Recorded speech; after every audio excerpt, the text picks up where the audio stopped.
Good evening, everyone. My name is Michael Schenkel, and I'm the chair of ANC 2C. I'd like to welcome you to our May 10th, 2022 meeting. I would like to call this meeting to order at 6:05 p.m. I will quickly like to introduce our fellow commissioner, our commissioner from 2C03 is Gigi Nelson, who is our vice chair and treasurer this evening. As many of you may know, recently Ellie Miskey, who was the ANC commissioner for 2C02, which included the northwest region of the ANC, resigned her position as an ANC commissioner. That position is currently up to be refilled for the remainder of Commissioner Miskey's term, which would start in June and run through December 31st, 2022. So if anyone is interested in filling that position, you can go to the Board of Elections and access the necessary information, or contact either Commissioner Nelson or myself, and we can walk you through that process. Commissioner Nelson, do you want to, any words of opening? Just to add to what you said, Michael, you do have to live in that SMD, that single member district 2C02. So make sure that you check your address if you're not sure what the boundaries are, that if you do want to apply for that position, that you do live in that single member district. Thank you so much. Thanks so much. All right.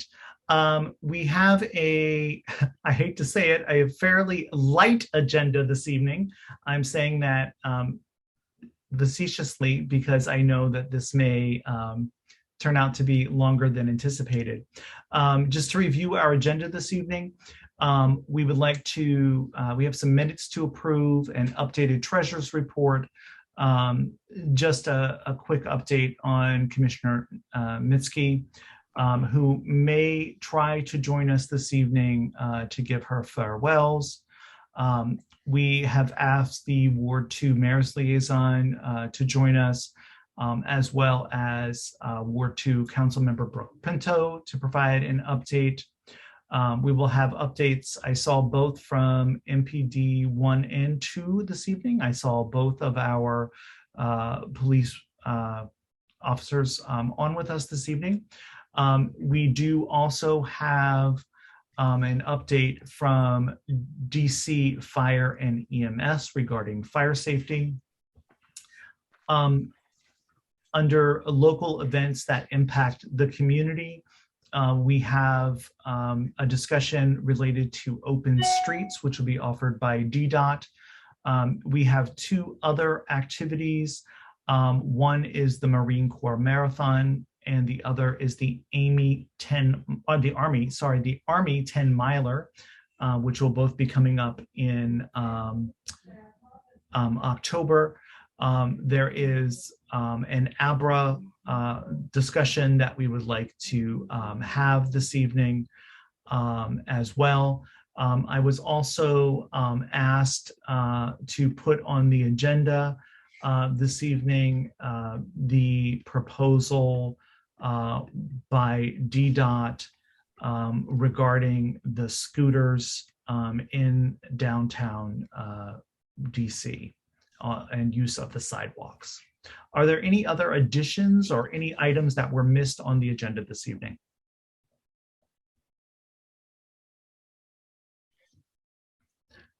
If not, do I have a motion to approve the agenda? Motion to approve the agenda. And I'll second that. And all those in favor? Raise your hand by saying aye. Okay, 2 of 2 commissioners voting in favor of that. Okay, next we will move on to the approval of both the March and April minutes. Commissioner Nelson, have you had the opportunity to review those? Yes. Are there any additions or corrections to the minutes? Just the one that I was going to talk about in regards to the treasurer's report, but we can, however you want to do that. Yes, we can do that since it's already part of the record, we'll leave it there and we'll just update it under the treasurer's report. Okay, then I move to go ahead and approve the March and April minutes. And I will second that. And all those in favor? Awesome. So 2 of 2 commissioners voting in favor of that. We'll move forward to the treasurer's report. Okay, so the treasurer's report, there was a minor mistake in the last month's treasury report. The bank charged us for one service fee of $33, and I had accidentally said that they charged us for 2. So it was a difference of $33. And so the March closing balance was $61,846.54. The April treasurer's report is that there were no transactions at all. So the opening and closing balance remained the same at $61,846.54. Awesome. Thank you, Commissioner. Do we have to do a budget modification? So I looked at it and I'm not entirely sure that we do, because it was never, it was not overcorrected from the last time. So I think it's actually correct this right now. Got it. Got it. That's fantastic. Awesome. I appreciate that. Those of you who are just joining us, we did, any other questions regarding the treasurer's report? I'm sorry. All right.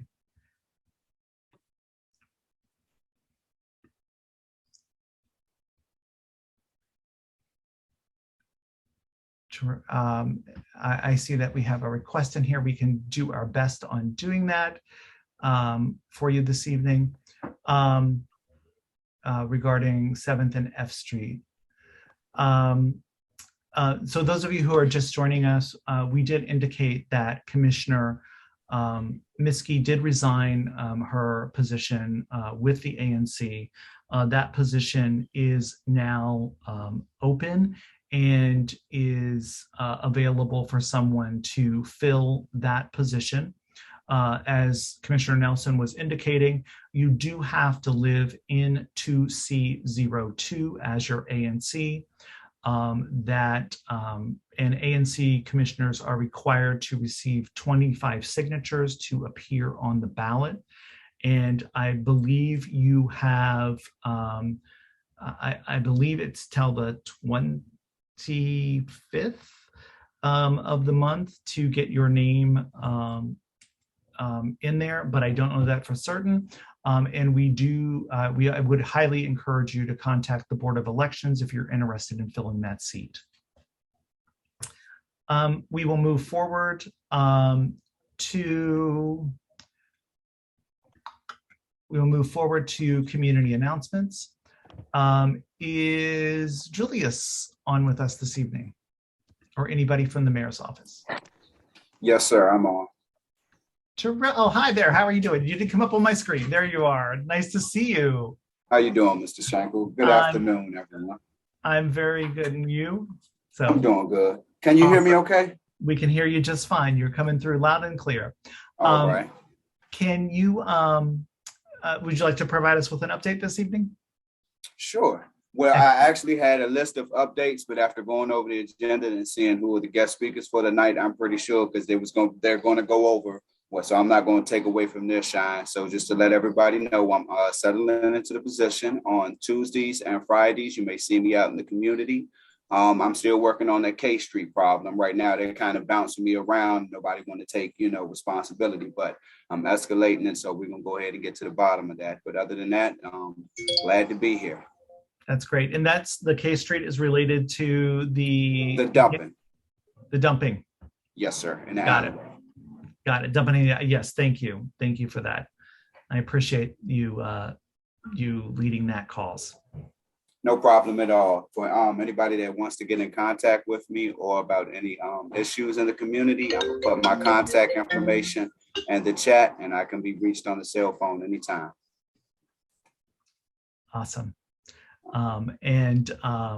Julius is taking over the position of Joe, and is doing an outstanding job. So thank you so much for that. I did want to say that we did receive, Julius did receive an update regarding the construction on F Street at 10th Street. There is a construction project that is underway there, and that F Street and 10th Streets are both closed at that intersection. We understand that this is a very extensive repair, and it involves the steam pipes that heat and cool the federal office buildings downtown. The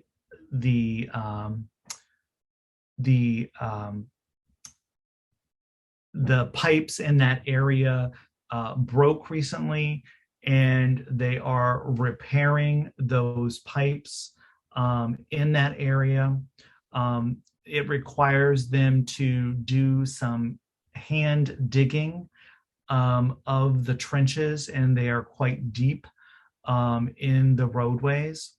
In addition to that, Forbes Theater is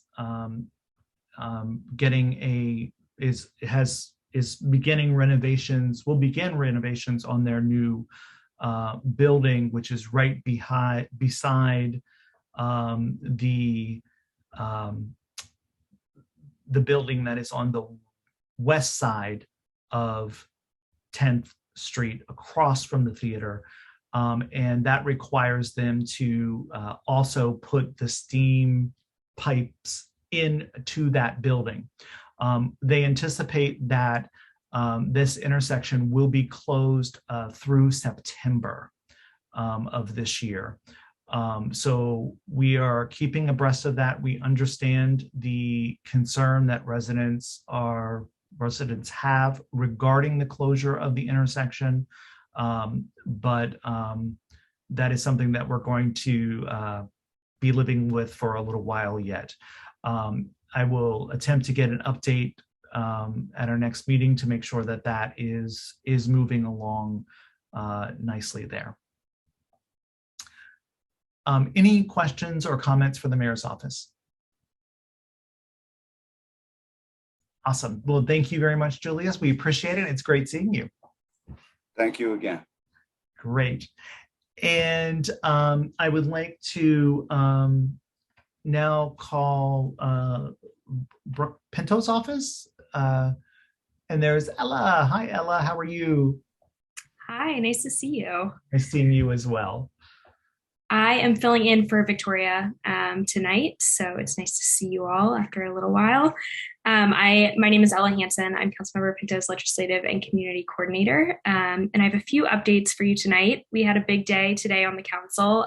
We had our first vote on the FY23 budget, and Councilmember Pinto has been working really hard to incorporate a lot of Ward 2's priorities in the budget and make sure that those that are already in the budget from the committee process stay in through the final votes. So some of the main ANC 2C updates I have in the budget is we have funding in the budget for the planning phase for the Chinatown Green Street demonstration project, which will address stormwater management and the heat island effect on I Street. This is a project that was highly requested by a lot of the Chinatown community organizations. We also added some language into the budget to expand the Great Streets program, which provides grant funding to small businesses on the block between I Street and H Street and 5th and 6th, which has a lot of the Chinese-owned businesses that have been there for many, many years. So we're excited to make sure that they are now eligible for that funding.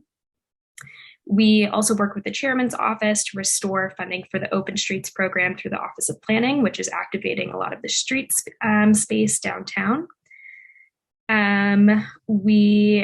We're also really focused on additional funding to support bringing downtown back. So we have funding for a pilot program to activate vacant spaces, funding to attract and retain businesses, funding to support family-friendly attractions, so museums downtown, and a tax abatement for office to housing conversion, which was part of the COVID subcommittee's recommendations for the council. We also have quite a significant amount of funding for vouchers to address homelessness and additional resources for outreach workers. And we have a focus on public safety with additional police officers that the mayor requested, an expansion to the Shaw Violence Interruption Program, DVH outreach workers, and a renovation to the DC jail. There's a lot more in there, but those are kind of just the highlights for your neighborhood. The second vote will be on May 24th. Separate from the budget for redistricting, I know a lot of you have been involved with that. We are waiting on the Redistricting Subcommittee to schedule their vote on the proposed ANC boundaries. So we expect that vote by the end of the month, and then the full council will take 2 votes on the subcommittee's recommendations by June 7th. We are very excited to have our second annual community bike ride, which will be on Saturday, May 21st, starting at 10 a.m. at Banneker High School on 9th and R Street. We really hope that many of you join us to talk about both pedestrian and bike safety concerns. We will ride just over 5 miles and make our way around much of Ward 2. We'll stop in Franklin Park and the Spanish Steps in Colorama before eventually ending at Ellington Field in Georgetown. So we're covering a lot of ground. And if you don't bike, but you want to meet us at one of those stops, that is an option too. I will post the link to RSVP in the chat. But other than that, I'm happy to answer any questions you might have. Thank you so much, Ella. I appreciate that. I'm curious on two items. One regarding the ANC redistricting, and wanting to kind of know, has the subcommittee made any recommendations to change what the Ward 2 commissioners or the Ward 2 representatives of that committee recommended? I don't believe so. I think I haven't really been that involved with this, but I believe that you all made one recommendation to the subcommittee, and that's what the subcommittee will move forward with. But I am happy to confirm that Victoria has actually been very involved with redistricting, so I can double check with her and get back to you. Got it. That would be great.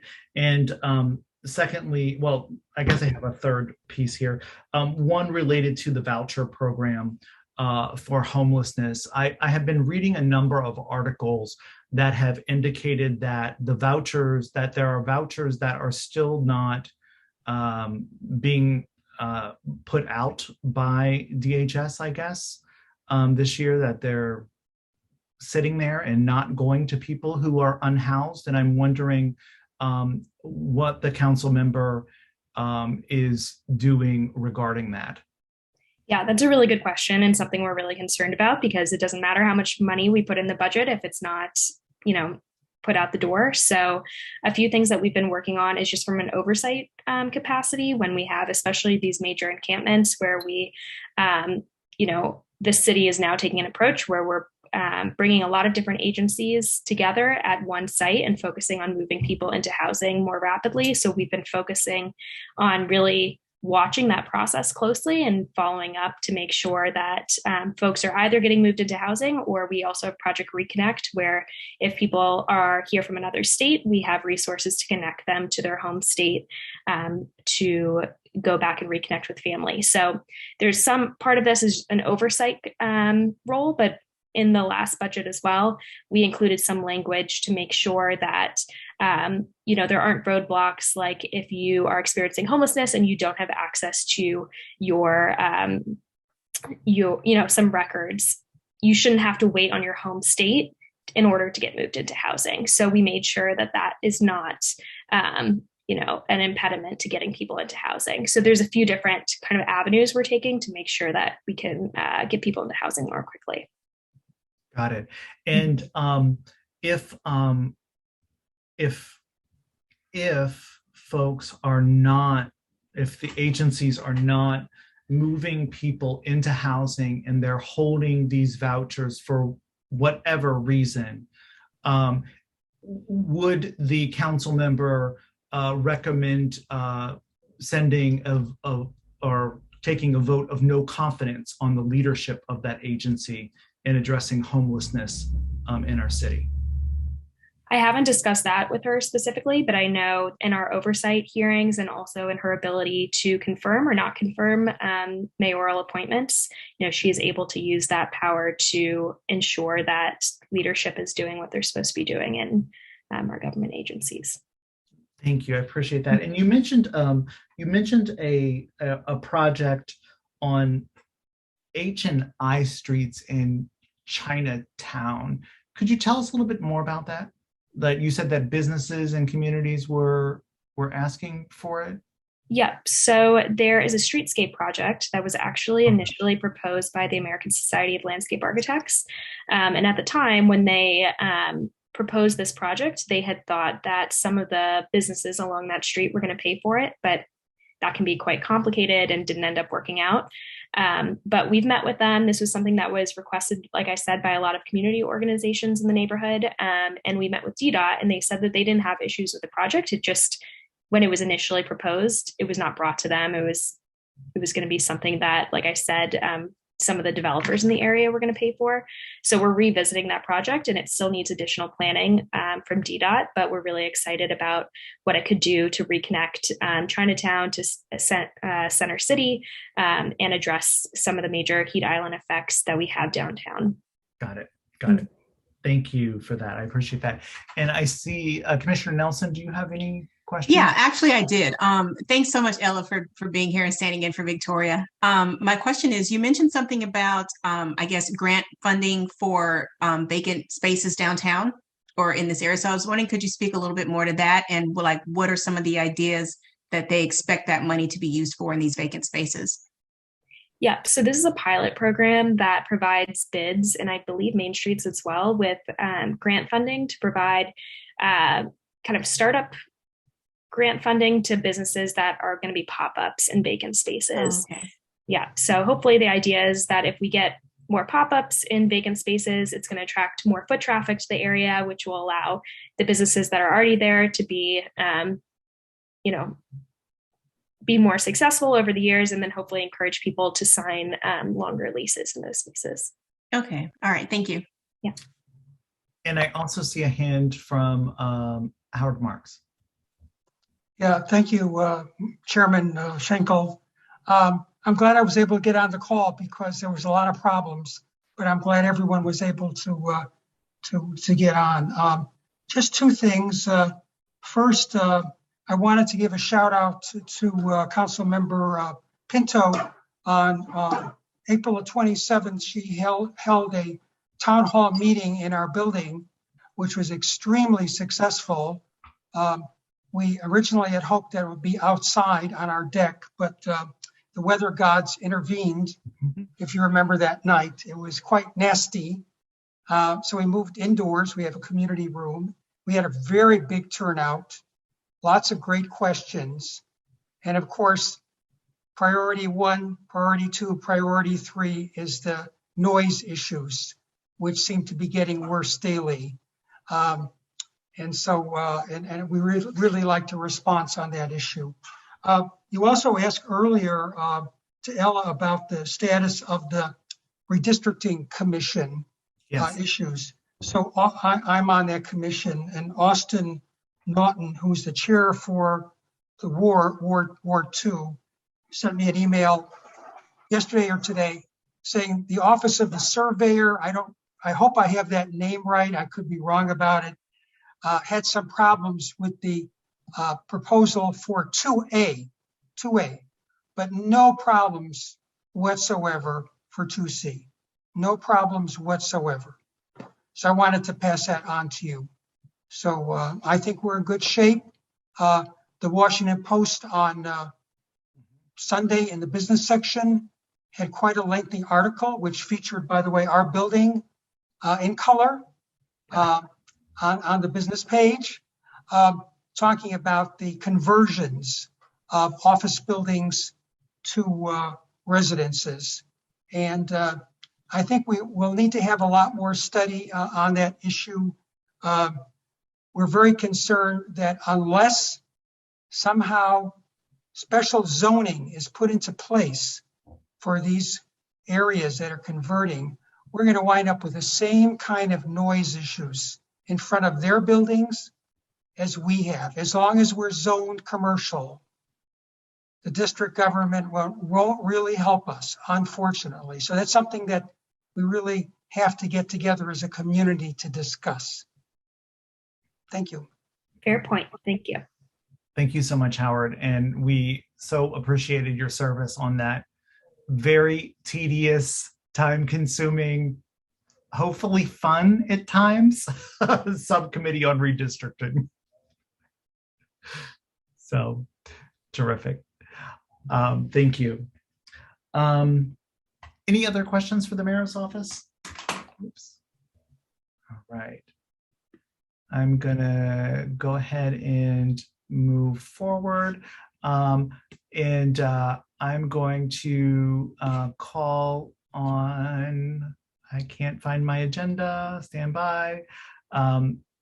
Yes, we are moving. Thank you so much, Ella, appreciate that.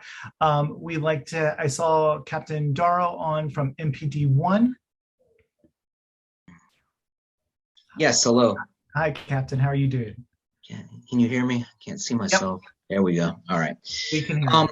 Okay, getting into the crime right away. We had 3 violent crimes over the last 30 days in the ANC area, which is the same amount that we had last year. And the, And then for property crime, we've been up a bit, as we have been all year, again, driven primarily by thefts and theft from autos. So over the last 30 days, we're up 53%. So 15 thefts, 9 theft from autos, which again is pretty similar to what we saw in years prior, going back to like 2019, I guess, pre-pandemic. We were seeing similar levels. It's been a little quieter the last couple of years. So year to date, we have about the same pattern where we are flat on violent crimes. So 10 violent crimes versus same amount last year to date.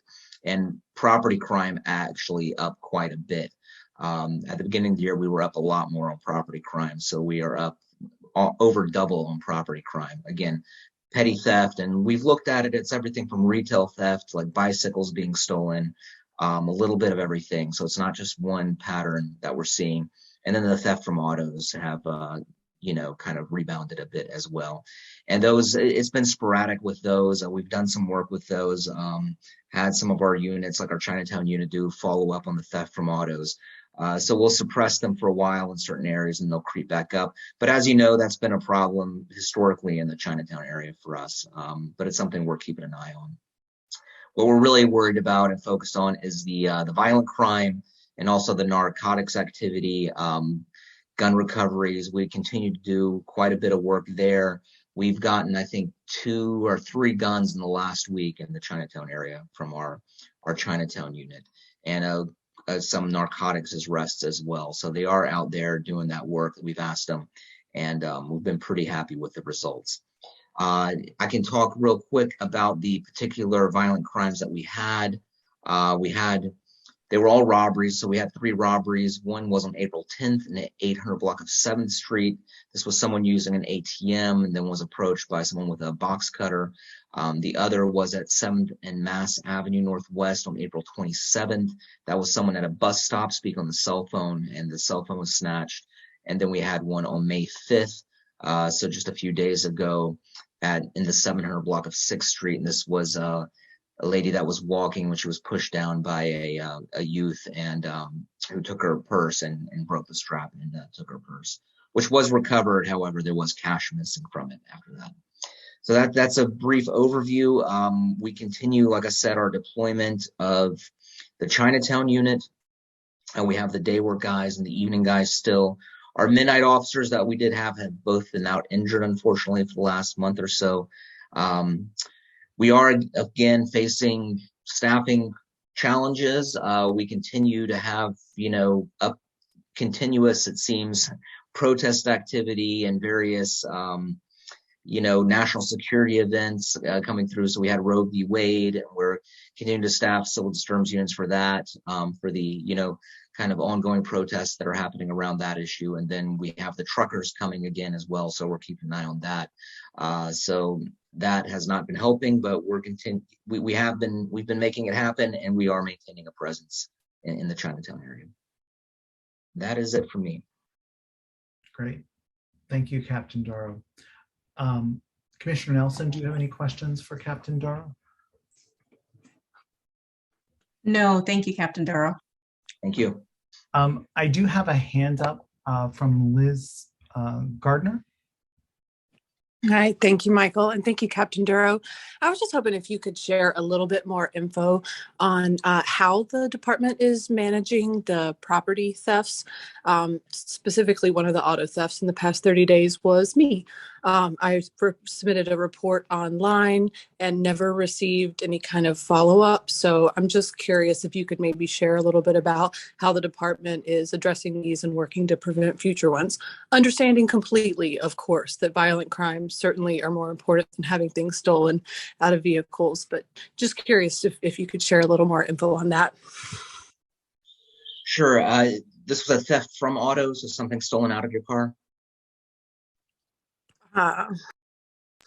Yes, that's right. Okay. As opposed to a car itself being stolen, I guess, which would be a different classification for us. Yes, yes. So yeah, theft from autos, like I said, they have historically been a problem in the Chinatown area, like 6th and I especially, but also some of the areas south, like Penn Quarters area, and just north of Chinatown as well, 4th and K, have been, for the city as a whole, traditional historical hotspots for theft from auto.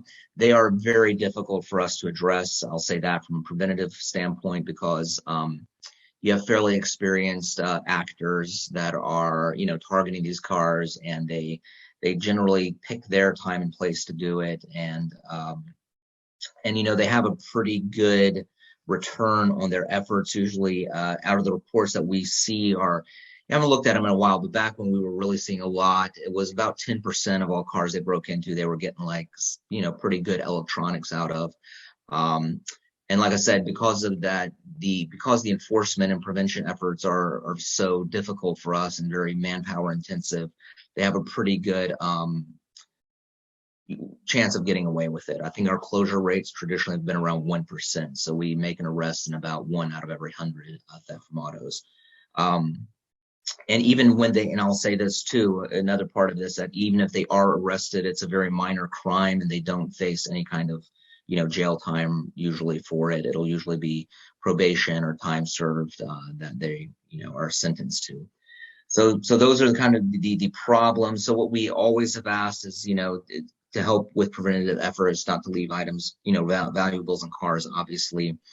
One other thing that I will mention in the downtown areas is, when they get to parking garages or parking lots, that's been a problem for us, because we don't patrol inside of buildings or on private property. So when they can get into, private property inside of buildings, it's really difficult to prevent that if they can get in those buildings. So we've done a lot of work with the various buildings downtown to ensure that they are maintaining perimeter integrity, and also with some of the parking lots to install good lighting. So generally we're more focused on preventative efforts. However, it's been a problem in the downtown areas and the commercial areas and the busier areas of DC for years and years and years. So I don't know if that really makes you feel any better or answers your problem, addresses the issue for you. But I guess another thing, how it works in the process, if you file a report, whether it's online or over the phone or in person with an officer, they take the initial report and then it's assigned to our detective's office, who will review it for solvability factors, and will then determine whether to, at what level of investigation they will they will dedicate to that case. They should usually contact you as well, though, as the complainant. So if you haven't heard from a detective, you can reach out to me and I will follow up on that case for you. Thank you. That's helpful context. I appreciate it. So Captain Doro, the standard protocol would be that someone would follow up with you if you submitted it online, in some fashion, by email or call or something, for most items. Yeah, yes. I mean, again, I don't work in the detective's office. Right. That's actually a different bureau than where we are.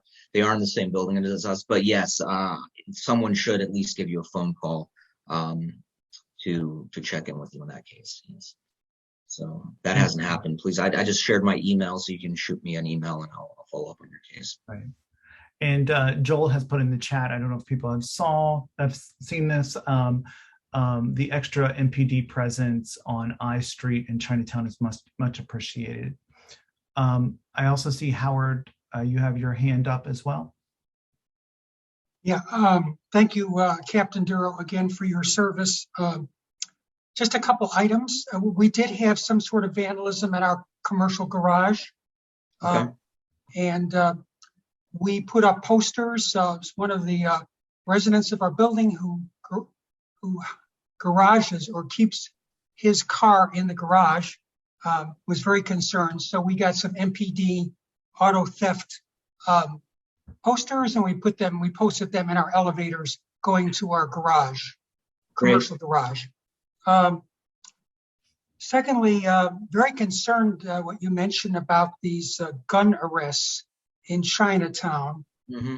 You know, we read the newspaper daily about gun crimes, and certainly something the chief and the mayor are very concerned about. Is this, hopefully it's not a trend, is it? What's going on? I don't know what exactly I say for the last few years, we've seen more guns on the street than we ever have before. There's just, there's been a huge influx of guns. So I think they have been out there, and just now that we're focusing a little more on taking enforcement actions and being a little more aggressive with, some of the narcotics activity, we're finding them pretty easily. So like the one we got today was just a guy that was actually gallery place security, saw him acting suspicious on camera. One of their part-time officers went to talk to him. He ran, we stopped him. He had a gun on him.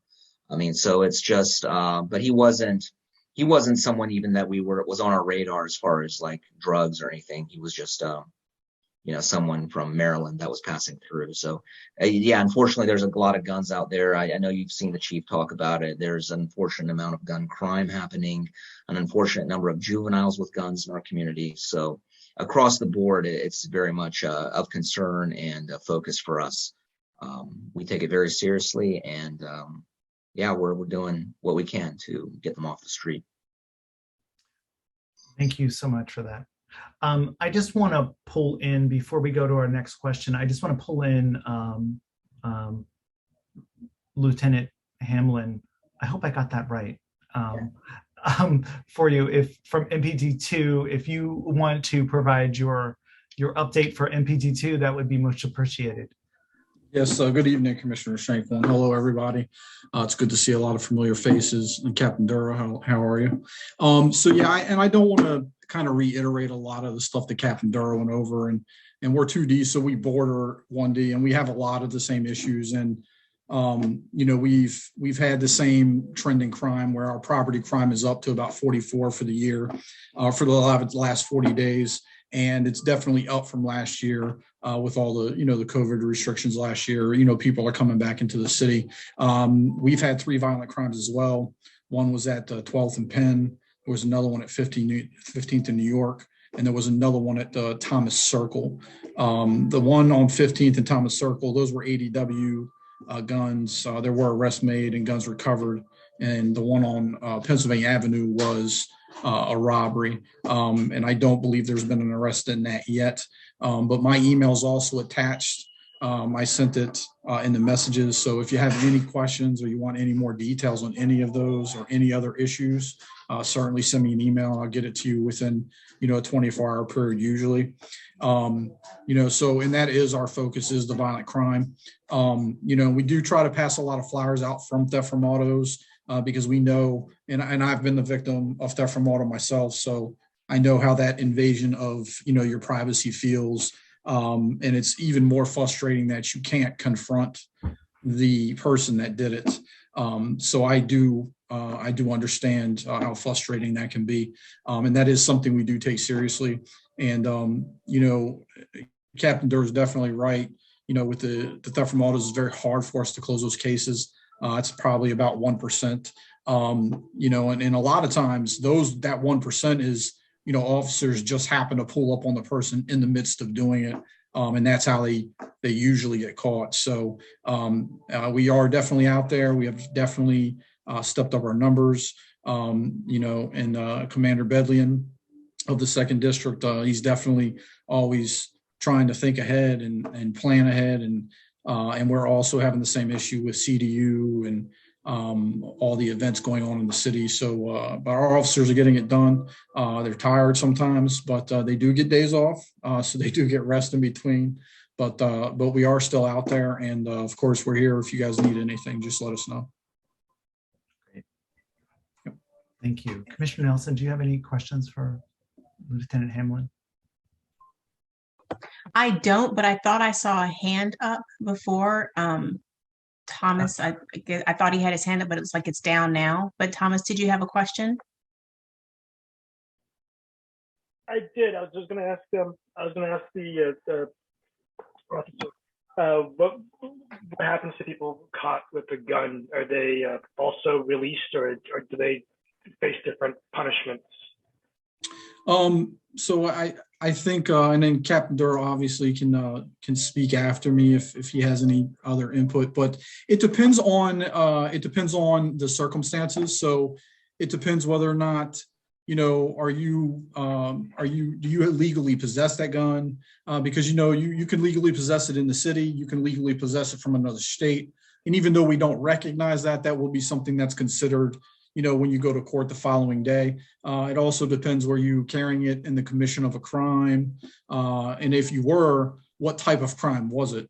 All that stuff plays a factor. In any situation where you have somebody that's stopped with a gun that has committed a violent crime, they will not get out that night. They will have to go to court in the morning and face the judge.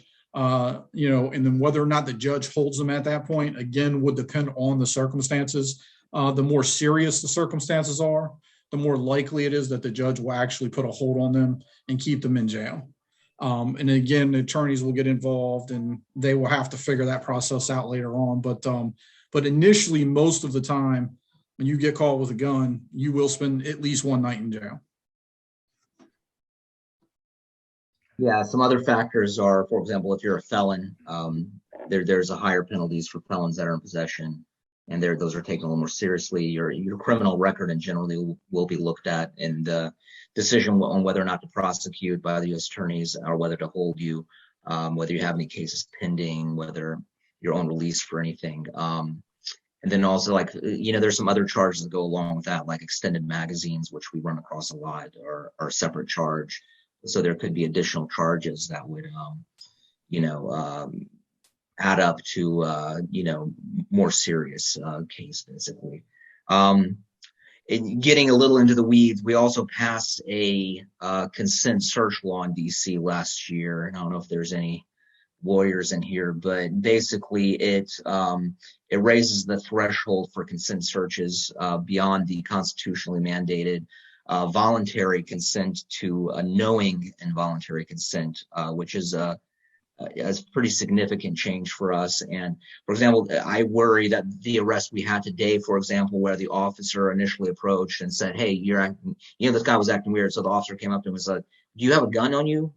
The U.S. Attorney's Office has been hesitant to prosecute cases like that since the law was passed, because just asking that question, it could be considered a consent search. And if you don't give the proper warnings beforehand, much like Miranda warnings, that is considered inadmissible, any evidence recovered thereafter. So that has been a challenge. That exact scenario has played out several times in Chinatown, where some of my experienced narcotics officers have walked up to guys and just doing their, what they've been trained to do and done for years, where, hey man, you got anything on you I need to know about? Where the U.S. Attorney's offices had said, that could be considered a consent search, and you didn't give the warning, so we're not going to move forward with that. There's been a few laws like that passed in the last few years in DC, kind of as part of the reimagining policing, in this effort, that have made it more difficult for us to bring cases like that, and for the U.S. Attorney's Office to be comfortable prosecuting cases like that. So it's become harder for us. Thank you so much, Captain Darrow and Lieutenant Hamlin. We really appreciate you being here this evening with us. So thank you. And they have both put their emails in the email box and are both extremely responsive. If you have questions between meetings or after this meeting, please feel free to reach out to them as well. I would like to move forward by welcoming Chief Jerome Young to the floor, who is from the 6th Battalion Fire Chief 1 Platoon. I believe I did that correctly. Yes, you did. For DC Fire and EMS. Chief? Good evening, everyone. Can you see my screen? Yes, we can. Okay, I'm Jerome Young, Battalion 5 Chief here in the 6th Battalion, number 1 Platoon, right here at 500 F Street Northwest, right here by the Verizon Center, the Capital One Arena.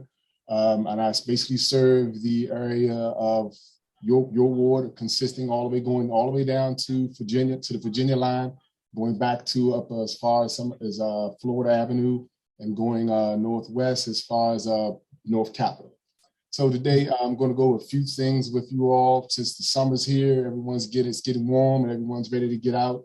We've been trapped in the house for some time due to COVID, so we're ready to get out and have some fun, fireworks, grilling, fire pits, and everything. So we're going to go over a few things safety-wise and make sure everyone stays safe during these good times. All right, this is my name and everything right here, my information. I will also leave this in the chat once I'm done so that you can get in contact with me and the Office of Fire Marshal in case you have any questions. We have a few programs that we offer. The Smoke Alarm Safety Program, the Asha Sutton Smoke Alarm Giveaway. If you want smoke alarms, you can reach out to us through various points and we can get those smoke alarms to you. Once you get those smoke alarms, also reminding you that changing those smoke alarms when you change your clocks. When you change your clocks, you change your smoke alarms, unless you have the 10-year smoke alarms, which we'll go into that a little in depth here as we go.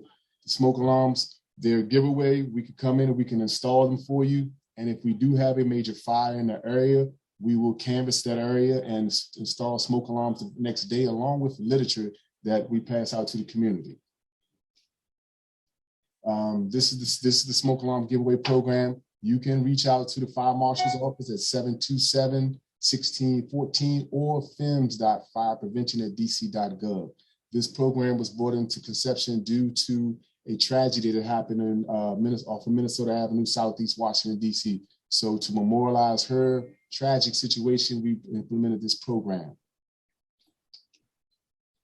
Like I was stating earlier, unless you have the 10-year fire alarms, change your batteries when you change your clocks. Spring forward, fall back, change your batteries. Also, if those fire alarms, whether it's the standard battery fire alarms or the 10-year alarms, when you hear them chirping, it's time to change them or change the batteries. As always, follow the manufacturer's instructions. Never paint your smoke alarms. A lot of people, as they're painting their houses, they leave them up, but don't tape things to the smoke alarm, tape things over them, those things of those natures. So you make sure they stay operational. Grill safety. Of course, we all know we're going to grill outside. No one should be grilling inside. No one should be grilling on balconies. Ensure that you allow that 3-foot buffer between your grill and anything combustible, whether it's your hedges, your picnic tables, your tablecloth, your cushions to your outdoor patio furniture. So make sure we keep those that 3-foot buffer. As far as lighting the grills, ensure that when we go to light those grills, if we have a gas grill, lift that lid up first, let that gas, because that gas will build up inside. And when you hit that ignition switch, you sometimes will get a minor explosion. So we're gonna make sure we always do those things. Clean your grills, because that grease buildup and things can also start small fires. So make sure we clean our grills at all time and never leave them unattended. And also, most definitely, never leave them unattended or never leave a child unattended around the grill. Our fire pits, we love them and we see them everywhere, and they are a beautiful, relaxing thing. But the fire pits, make sure those fire pits are 15 feet away from any structure, any combustible materials.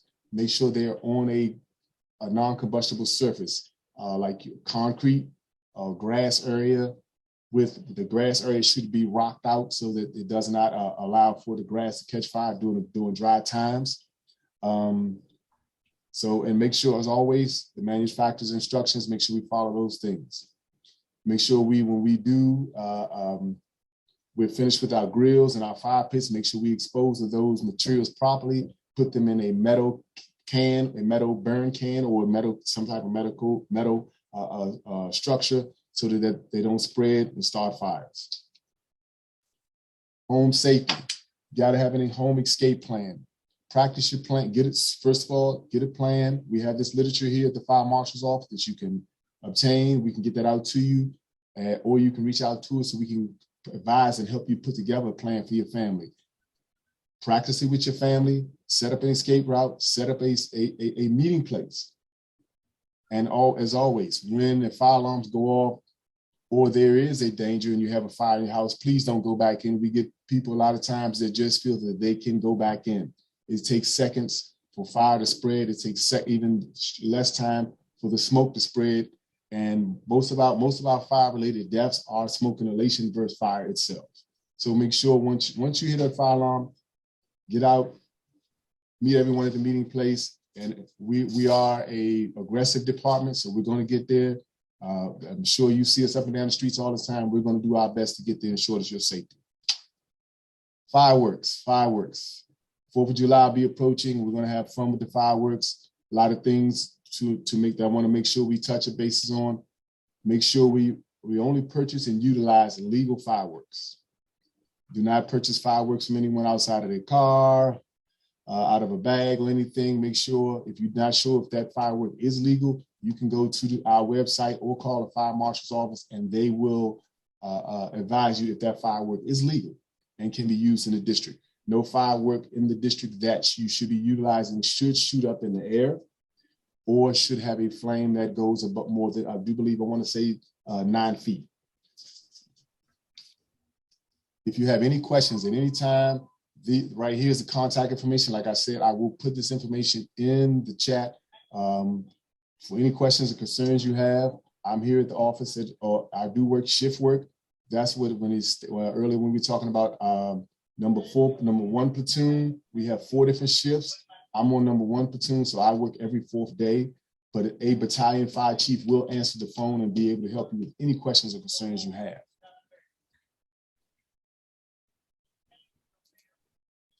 And, to unshare the screen, stop share. And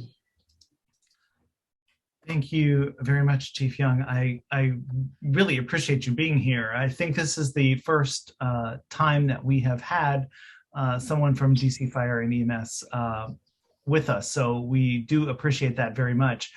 I wanted to also just bring up, I know that a lot of us in the downtown area live in buildings that have hardwired smoke detectors. And I know that they also go bad after a while, or some of those. Can you speak to that? Yes. Okay, yes, the hardwired detectors, they go bad just like regular detectors. Sometimes due to the age, the wiring, sometimes even we've had them sometimes due to the movement of the buildings. So what you can do is have your rental office, contact your rental office and have the maintenance person come in and service them. And if not, you can still reach out to us. If you're having problems with getting your maintenance office to react fast enough or appropriate to your standard, reach out to the fire marshal's office and we can apply pressure, or we can come out and move things forward a little faster for you. We will not hesitate to assist. That's really great. Thank you for that. I appreciate it. Commissioner Nelson? No questions from me. I do want to say thank you again so much, Chief Young, for coming out. Like Michael said, this is the first time that I can remember that we've ever had anyone from the fire department. So thank you so much, and thanks for being willing to step in and help wherever we need it. Thank you. You're welcome, and hopefully this won't be the last. And I'll make it my effort for it not to be the last. Awesome. Thank you. And we do have a hand from Howard Marks. Yes, sir. Yes, Chief, just a shout out to you, a big shout out. You mentioned about your aggressiveness in responding to calls. That aggressiveness likely saved my wife's life 6 years ago when she went into septic shock. I called 911 while I was getting my pants on to accompany her to the hospital. Within 2 minutes, someone from EMS was walking through our condo door, not the front door, but the door to our condo. And that likely saved her life because she got to Howard University Hospital. She almost immediately went into cardiac arrest and all of her vitals crashed. It was frightening. And I think everything went right that night. And I think it started with the response of your people.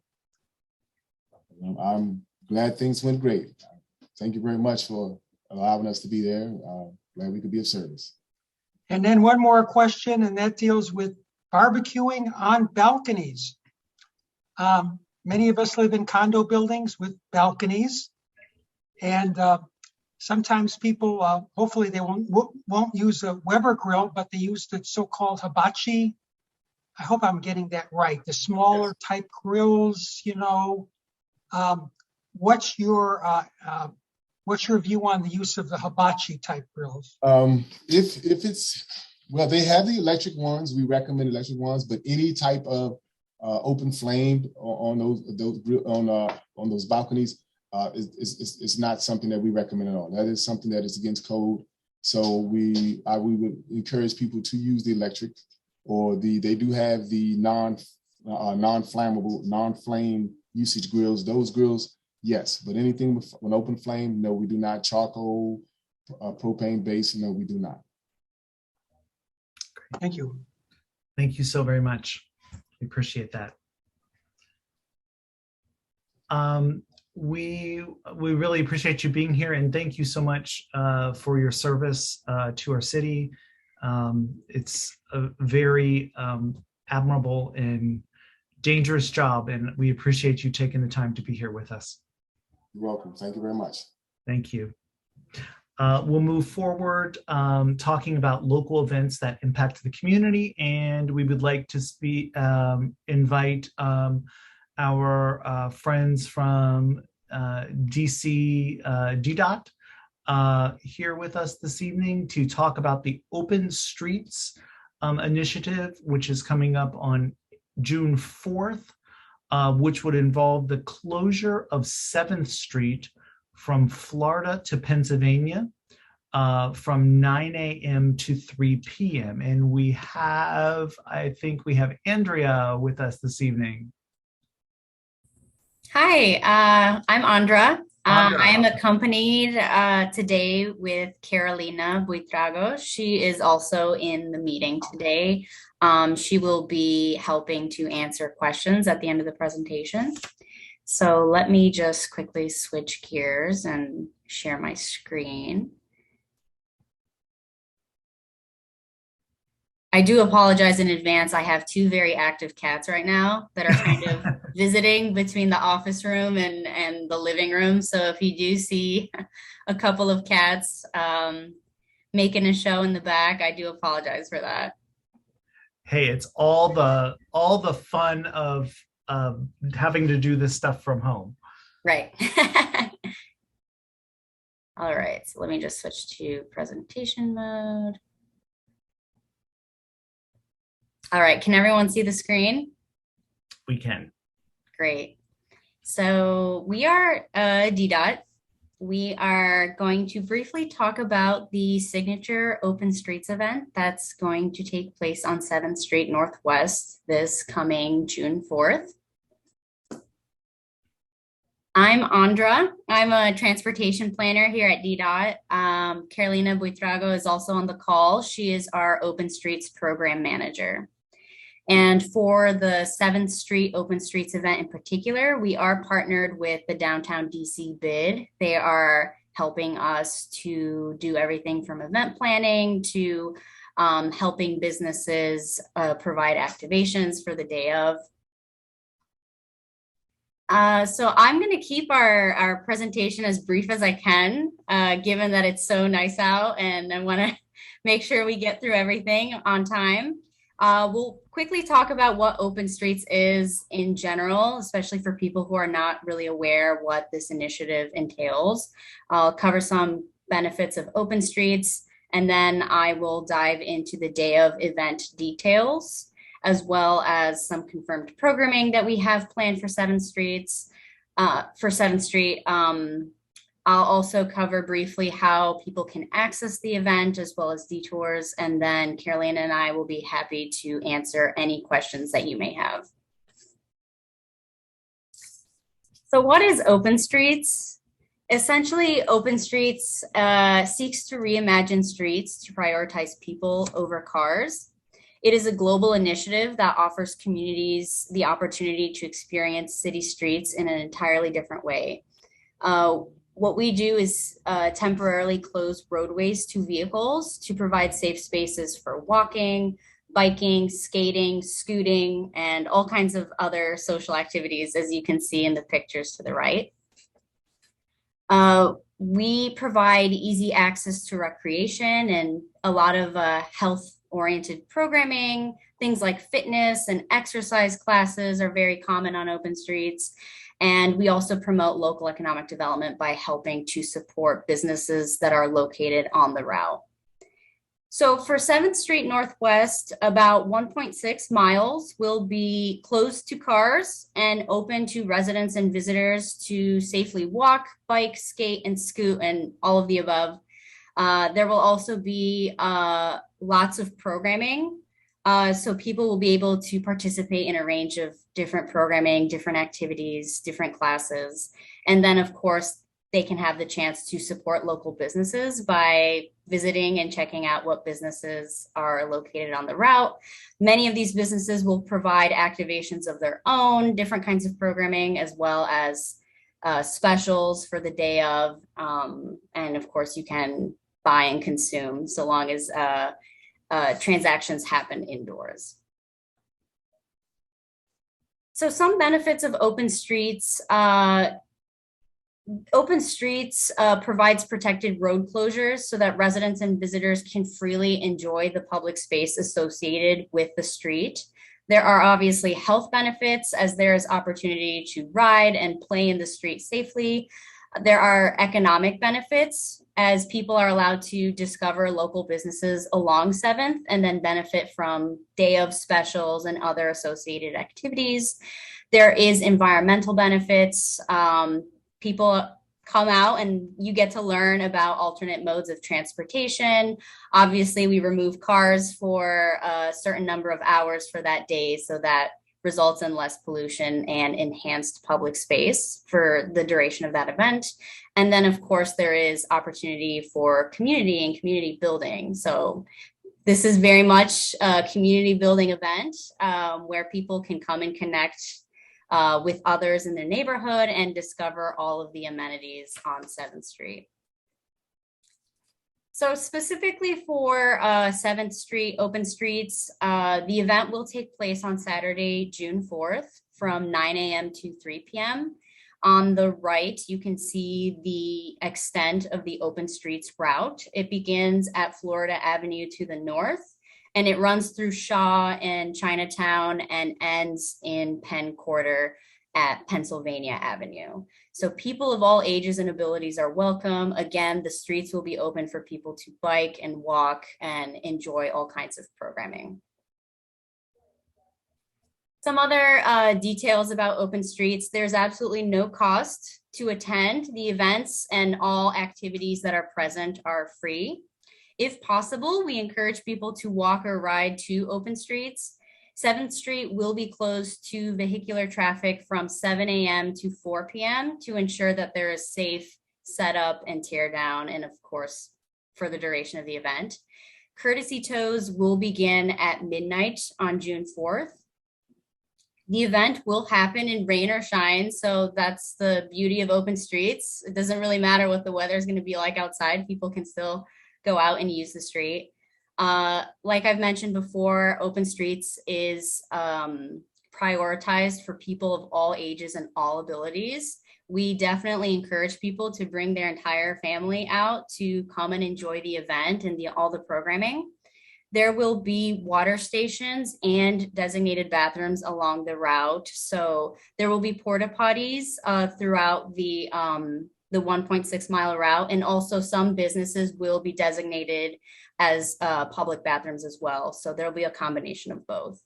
And then we do encourage you to bring your walking shoes and to bring backpacks or things to carry, because there will be a lot of free swag that you can collect throughout the route. So some confirmed programming that we have had in the past on our previous 2 Open Streets events. There will be double Dutch. There will be scooter and bike safety riding lessons that people can try out and learn about safety and how to safely ride them. There will be a main stage with a continuous entertainment, and that will include music as well as a closing go-go band at the end of the event. There will be cabbie bicycle demonstrations, especially with e-bike versus regular bike. We will have a number of activation zones that will have different classes that people can, again, attend for free. So they vary from Zumba to Tai Chi and martial arts and kind of all of the above that will be designated at different times during the day. So we'll have a number of demonstrations and art, and the event does prioritize local businesses, local musicians, and local artists. There will also be some information about downtown DDOT projects that are happening in the area that people can learn more about. And overall, there's a large amount of family-friendly activities. So again, very fun for people of all ages. You can bring out your kids, you can go with friends. There's something there on Open Streets for everyone. So how do you access the signature Open Streets on June 4th? DDOT is providing a get around guide that is actually updated by our Go DC Go team. And this is accessible on our website at www.openstreets.gov, .dc.gov, excuse me. So we will have different alternate modes of transportation for people who are interested in knowing how to access or how to get to 7th Street. That includes the rail. There are 4 different metro rails that are spread throughout the Open Streets route that people can use to come. There will be different WMATA reroutes and buses that will be able to bring people to the event. Of course, we encourage people to take their bike and come to Open Streets via bike or scooter. And all of this will be updated, especially with the reroutes about 2 weeks before the event. So we do recommend that you check our website for those updates for people who want to know what those reroutes are going to look like. Yep, and so here's the link to our website. Again, that is www.openstreets.dc.gov. We are working with WMATA Metrobus as well as the DC Circulator to make sure that those are updated on a timely basis. They usually give us the routes about 2 weeks before the event. Right, and so we are opening the floor, so to speak, to any Q&A, any questions that you might have, and Carolina and I will do our best to answer them. And of course, if you have any other questions afterwards, or in the meantime, you can submit a question to our email at openstreets@dc.gov, and I will be sure to write that in the text chat as well. Thank you so much for that. I'm curious, what happens at the cross streets? Are those open and you kind of block 7th Street at the end of each block, or what does that look like? Right. So there will be barriers at every single intersection between Pennsylvania and Florida. And there will also be barriers 1 block east and west of the 7th Street route. But the 7th Street route itself there will be barriers with vehicles. And then it will go out 1 block east and west to ensure safety. So I'm sorry, could you say that one more time? So there are barriers at the end of each block, but what goes out one right block? So there will be barriers right on the 7th Street route itself. So any of the perpendicular routes as well as the 2 terminus points. And then there will also be barriers 1 block west and east of 7th Street Northwest. So that would stop traffic from coming into that intersection. Right. So this would be one like massive open space. Right. So Okay. 7th Street will be open and free of vehicular traffic for those set of hours on that day.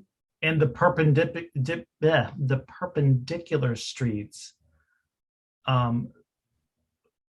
would be closed 1 block in each direction. Mm-hmm. Gotcha. Okay. Yes. That's great. Yes, we are working with MPD, and we will have traffic control technicians that will be posted to help direct traffic for people who are living on the perpendicular routes between the actual route and the block that goes out either 1 block west or east. They will have to show that they have residency there so they can access that. Sure, absolutely. Got it. I see that, whoops, I'm using the wrong mouse here. I'm going to try to unmute you, Carolina. Oh, I actually was able to do it. Sorry, I thought you had to unmute me. Got it. Terrific. Do you want to make your comment there? Sure. Just side streets will be, MPD will be blocking 9th and 6th, and then DDOT will be blocking 7th, but any residents who need to access the side streets will be allowed to go in, but they do have to show ID proving that they live on that side street. Got it. Thank you for that.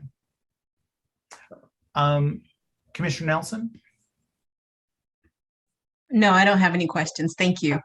And Howard? Yeah, thank you, Chairman Schenkel, for having DDOT folks over. This is so critical to our building. We're at the Residence at Gallery Place.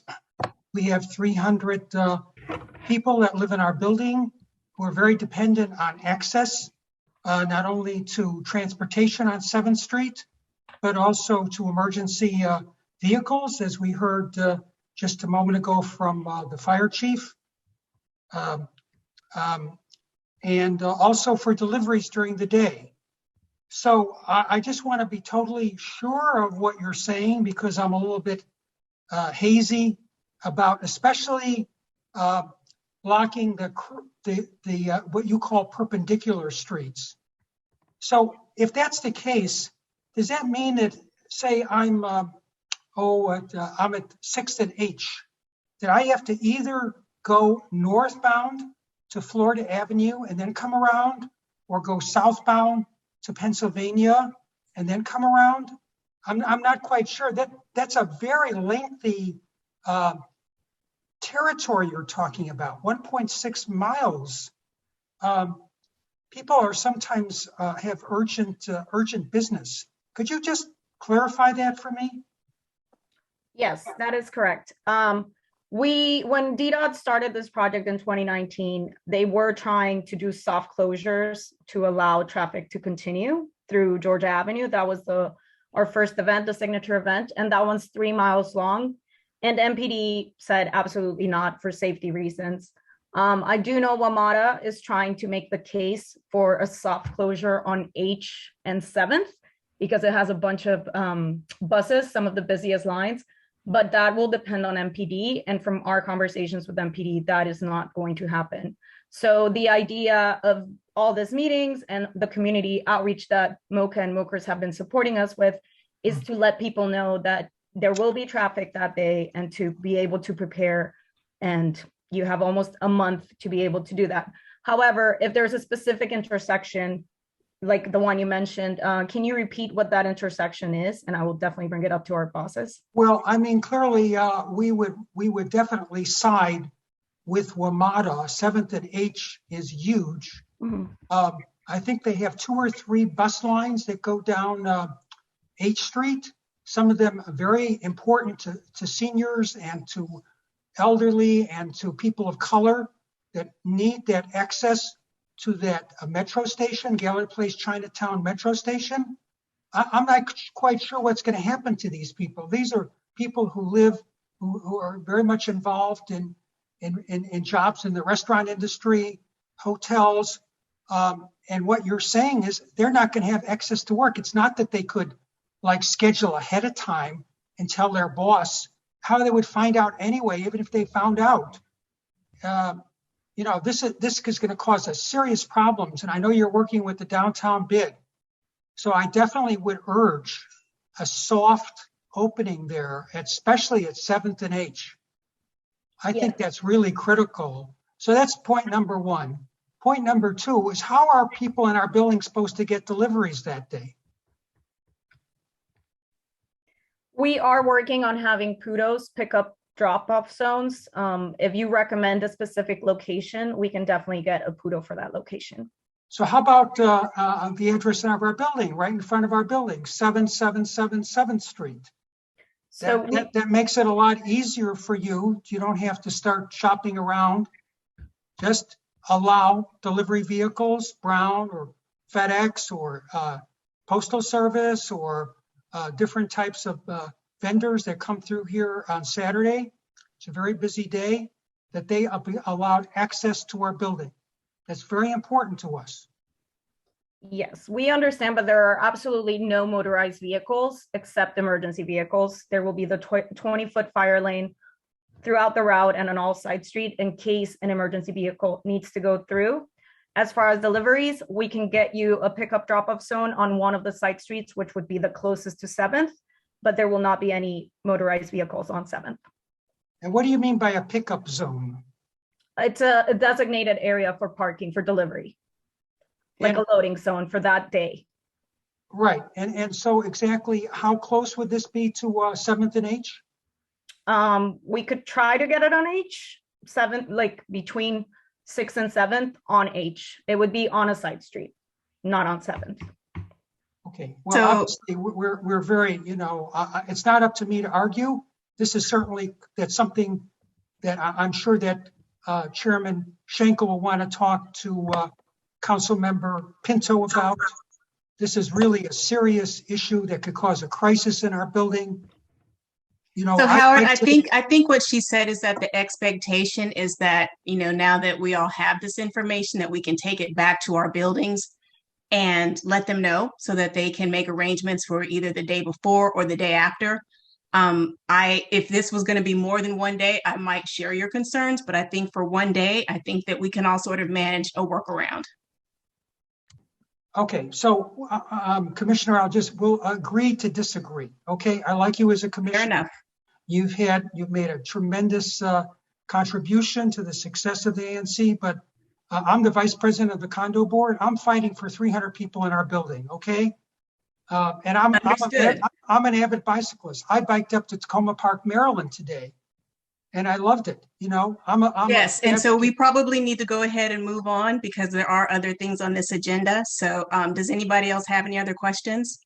I do see a quick comment about the Awesome Con that's happening at the convention center on that day. They are aware of Open Streets happening on the same day, and they will actually be doing a programming as well. So while everything's going on, there will be a specific program that Awesome Con will be having on the route for that day as well. All right. So there's no problem with that. Great. Thank you so much. Michael, did you want to continue? I believe, Carolina, what did you call the pickup zone? Pudo. Pickup drop-off zone. PUDO, Pudo zones. Oh, Pudo. I got it. Okay. It took me a little second, like, oh, it's something special. But this would be a place that like FedEx, UPS, they would park their vehicle and take their packages to the vehicle. Correct. To the building, right. And if you have any specific cross streets that you think Pudos are useful, please send them our way. We're working with the downtown bid to strategize for the businesses as well that do delivery on that day. So we have a couple of tentative Pudo locations, but if you have any specific intersection, please send them our way and we'll make sure that gets to be a Pudo as well. Got it. That's very helpful, because I think that will be an important strategy to put into place to address concerns. Correct. With this. So that is great. But thank you all so very much. I'm looking forward to seeing this, and hopefully folks it will be a beautiful day. I'm sure it will be, and people will be out there utilizing the street. And there will be programming for absolutely everyone, from children to seniors. So we expect you to be out there. You got it. Well, thank you so very much. We appreciate you coming and doing the presentation with us today. Thank you. We'd like to move on. We have two other community events to be aware of. The Marine Corps Marathon is coming up on Saturday, April 30th. Is Charles Haar here from the Marine Corps Marathon? Hi, Charles. How are you? I'm good. Thank you for having us. I'm going to pull up the course map here. My name's Charlie Haar. I'm operations coordinator for Marine Corps Marathon. We are a nonprofit, non-appropriated instrumentality of the U.S. Marine Corps with headquarters at Quantico. So what does all that mean? Basically means that we are self-funded. We're not drawing funding from the government. We are also a balanced budget in our operation. So all of our income is based on either sponsorship or registration fees. Our mission is to promote physical fitness, generate community goodwill, and showcase the highest standards of the Marine Corps. This is our 47th year, so we're a long-standing tradition in the city, and we view ourselves as part of the city and as part of the fabric of what happens here, and not just let us fly into town, put on an event and leave, but a vested partner in our event. So today we're seeking approval for our marathon, 50K and 10K. The 50K and 10K happen concurrently with the marathon. The largest areas of impact for this ANC are as it enters the mall around approximately 17th Street, mile 17, 15th Street, Madison, 3rd Street, Pennsylvania Avenue, 1st Street, Maryland, and Jefferson, and a little bit of 14th as it exits the ANC. Our setup will begin early that week with various building. Most of that's on the Virginia side at the Marine Corps War Memorial. We'll begin setting up stuff on the National Mall for the 10K start that Friday, and then begin in earnest on Sunday with our people on the ground ready to execute the event, largely beginning around 5 a.m. on Sunday, October 30th. So I think there might have been a typo in what I sent you or in the announcement. So Sunday, October 30th of this year. The 50K, the 10K and the wheeled division will start concurrently at 7:50. The wheeled division is our wheelchairs, our hand cycles, and our people that are what we call duos. It's an able-bodied athlete pushing generally a disabled rider. We call those kind of duos. So those will begin at 7:50. The 10K is on the National Mall near the west wing of the National Gallery of Art.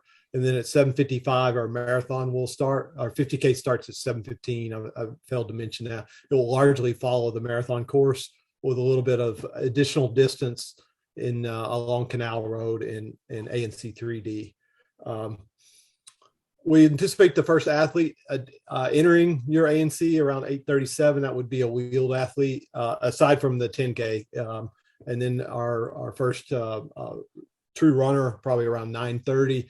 And then our last runners would be exiting your ANC a little after 1 o'clock, about 1:10. We have a Beat the Bridge gauntlet where we take everybody that has not been able to maintain the pace at 1:15. Behind that runner timeline, we will have our cleanup that is occurring behind our runners to return the city back cleaner than what we found it. And so we typically have about another 30 minutes behind our last runner for our cleanup effort. Again, that's to pick up the Marines, the other personnel, and all the trash that's along the street. So borrowing any questions, that's all I have tonight. Commissioner Nelson. No questions, thank you. The Marine Corps Marathon has been a long-standing partner by coming to us each year, and they absolutely positively leave the area much better than they received it. So we do thank you very much for that, and happy to see that this is hopefully back, in person this year, which is great. I know I think you were in person last year, if I remember correctly. We were moving forward to be in person, and some last minute changes with the health protection condition at the Pentagon prevented us from continuing live. So we've had 2 years of virtual. One thing that I failed to mention is the 3rd Street, 9th Street, and 12th Street tunnels are not impacted by our event. So those thoroughfares are maintained throughout the event. Thank you so much for that as well. We do appreciate that as our exit from downtown, et cetera. And how many runners did you anticipate this year? We're anticipating about 20,000 registered marathon runners, around 1,500 50K runners, and around 6,000 10K runners. So that's around 28,000. Doing the math roughly in my head, total registered runners. There'll be a few people that may defer for injury or that may otherwise not come. So that'll be a little bit less on race day, but around 28,000, a little bit smaller than what we've experienced in the past. We're kind of creeping back into this, back to what we're used to, but still a very big day and very great way to show off your ANC. Excellent. Any other questions from community? Then I'd like to make a motion that we send a letter of support for the Marine Corps Marathon on Sunday, October 30th. Second. Awesome. And all those in favor? So 2 of 2 commissioners voting in favor. We'll get that off to you. And I understand that Gigi wants an application so that she can register. Yes, that. I might, but we'll get that off to you for you. Thank you. Thank you so much. The next on our agenda is Michael, before we move on, did we need to do anything for the open streets or no? No, we did not need to do that for open streets. Okay, all right. The Army 10 miler on Sunday, October 9th. So as you are preparing for the Marine Corps, you can get a 10-miler in there. So I'd like to have George Banker come in. Well, Commissioners, I'd like to thank you for this opportunity to present. And in the future, anytime that if the Marine Corps and the Army 10-miler lands on the same night, let them go first because he drastically reduced my amount of speaking time because our event basically are set up the same way. So the majority of information that he shared is a ditto from my standpoint. And besides, I'm technically challenged anyway. I just want to hit some of the high points from the event. As you mentioned, it's on October the 9th on a Sunday. We will be coming into the ANC around 8:25 is when that first runner will enter along Independence Avenue around 15th Street, and we go all the way down to 7th. And that last runner will be out of the ANC roughly by 10:25, 10:30 at the latest, because we have to have all the runners on the HOV lanes by 11:30, 11:45. And the way we handle that is that we track that last runner with the race starting in Virginia. That's when we start our 15-minute pace. And we have a turn point at 14th and Independence. Anybody who does not cross that 5-mile checkpoint before 14th Street, we will turn them at 14th to send them back over the HOV lanes. Normally, I wind up disqualifying anywhere between 400 to 500 runners because of they can't maintain the pace, and we have to basically adhere to what all the requirements are. The medical support that we have is a medic and a spotter.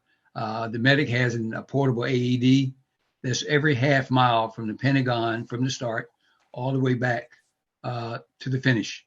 We'll be utilizing MPD for the blocking, and also we augment that with about 40 course marshals along the entire race route. We have a trash truck that will follow the entire 10-mile race route, starting over in Route 110 over in Virginia. The medical will be with DC Fire and EMS. They have basically sort of a closing. They follow that last runner, and then they will collapse as that runner progresses. And then we have another BLS and ALS station right at 14th and C Street. There's no structures that we have up along that race route. And in the ANC, well, around 14th and C Street, we have a band that's located right there with that one water station. We're anticipating we take in 26,000 runners, but historically with all the races, usually the numbers you take in, all those runners don't show up for one reason or another. But the main thing is, I hate to say it, but we have the money. So, and as Charlie mentioned, we're sort of nonprofit. The money goes back to a morale and welfare organizations for the Army. And also we'll be coordinating with Ramada, where we have to put out the no parking signs. For the bus, any reroutes that's being done. And also no parking signs. I work with DDOT on that to get those signs up, and any towing that has to be done, that's done basically on Sunday morning. We physically do no setup on Saturday, so all the streets are open on Saturday. And like I mentioned, between 8:30, around 8:25, 8:30 to around 10:30 or so for in the ANC.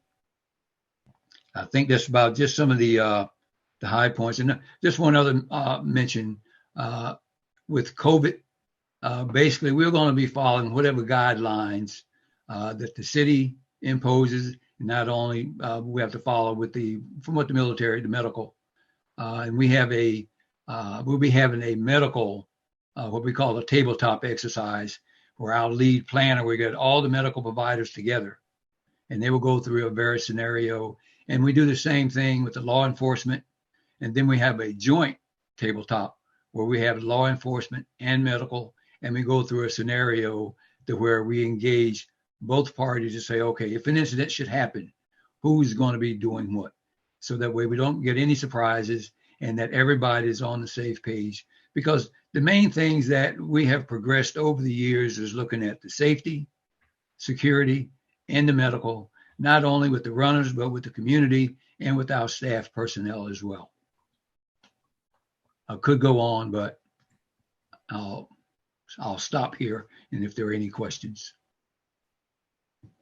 I don't have any questions other than that you guys always do such an excellent job and are so thoughtful in your planning and cleanup as well, that I really super appreciate that. So I know when George brings a proposal to the table, it is ready to roll.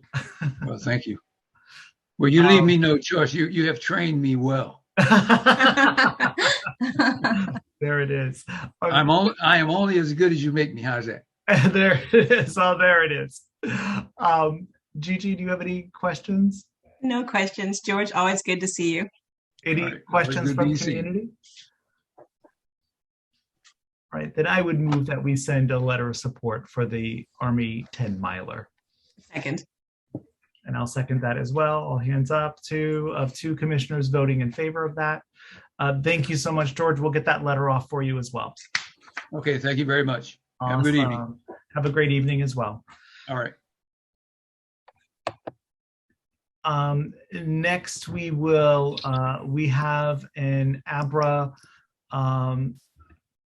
license renewal that's coming up, and this is for the Smith Restaurant TS5 Hospitality LLC at 901 F Street Northwest, the ABRA license 103680.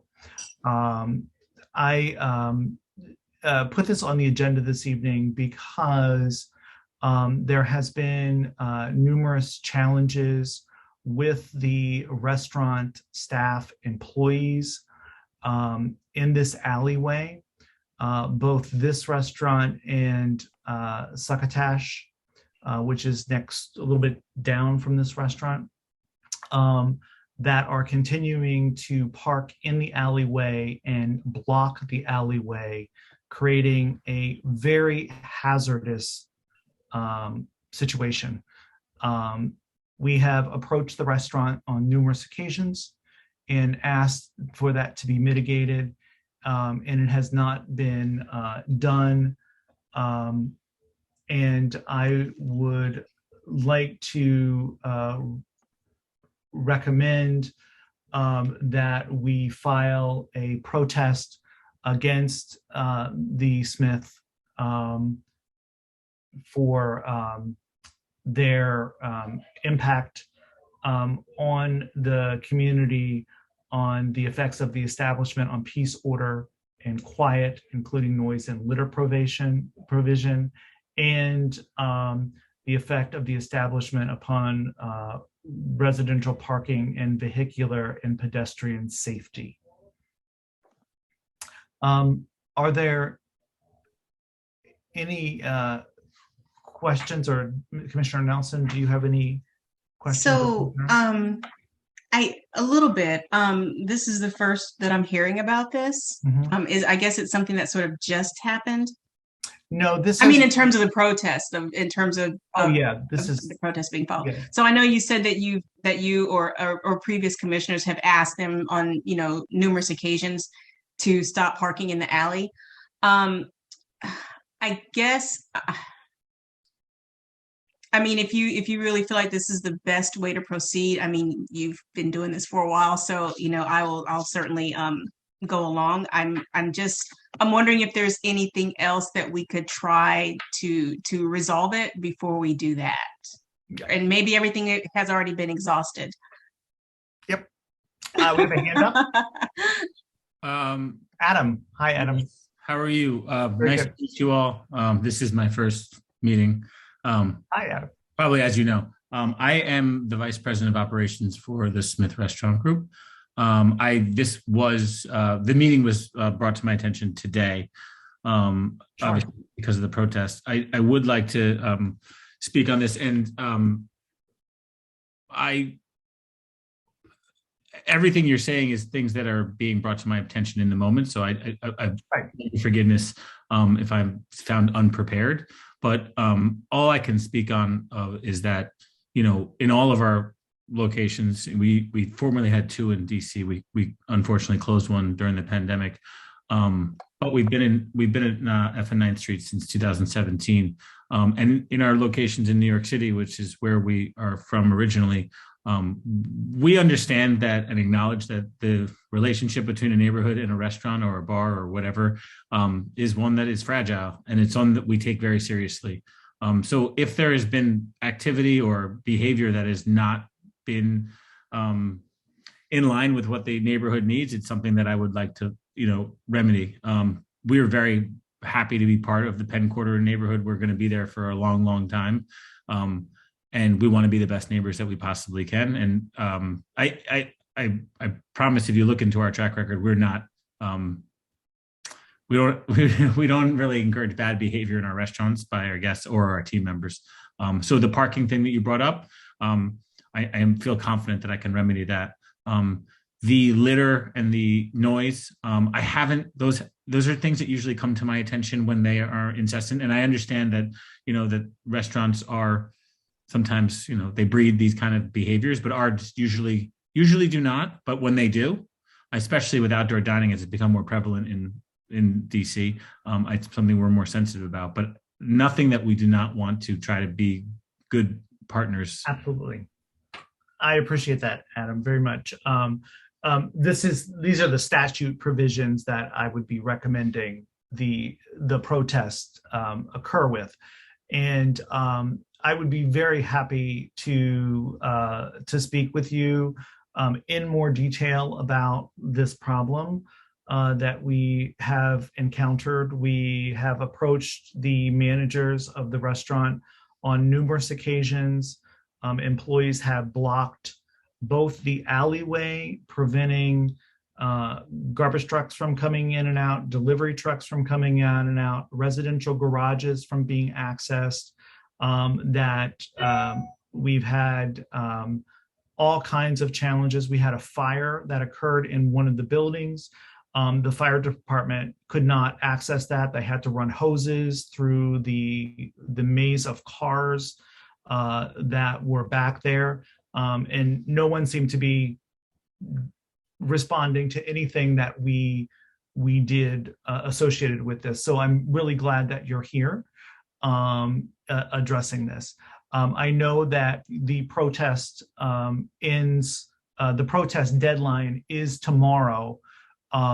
So we would have to file a protest by close of business tomorrow for that to be resolved. And that would require us to attempt to mitigate the challenge. Protest is a really harsh word that is used for this, but we would hope that we would be able to settle this through a settlement agreement in which we would attach a settlement agreement to the ABRA license, indicating that employees are not allowed to park back there. Yeah, I mean, I appreciate the information. And again, I apologize for not having more of the information. It's been challenging for various reasons for us to be able to continue to have the right level of communication and presence, to be completely honest with you. But I'm very confident that we can figure out a way to make sure that the managers of the restaurants, my director who oversees the restaurant, everyone understands what our responsibility is. And I mean, I don't want to do anything besides be good neighbors. So the fact that we have had some missteps is, troublesome to hear on my ends. And I don't have a lot of experience in the 20 years of having the Smith. I don't have a lot of experience with these kind of meetings because we've been able to be good neighbors and make good decisions. So I feel like we can do that again. Absolutely. I appreciate that very much. Hi, Manela? Hi, good evening, Commissioner. This is Manal Mahmood. I'm with Malleus O'Brien Sandground. We're legal counsel for the Smith. And, just to reiterate what Adam said, We would love to work with the neighborhood in preparing a settlement agreement to deal with this issue. I'm confident this is something we can resolve. That would be excellent. I appreciate you also being here tonight. Absolutely. Thank you for having us. And yes, I would have wished that the managers that are at the establishment would have conveyed this information to you all prior to us getting to this point of the process. We do value you very much as a business in the neighborhood, and think that you do a very thriving business there, which is awesome. But we also have to make sure that we are actually getting to negotiate a settlement agreement with you in that process. And you're aware of the protest process and how that works. Absolutely. So, and that is, I believe that is tomorrow, the end of the protest, or is that tonight? Let me just make sure.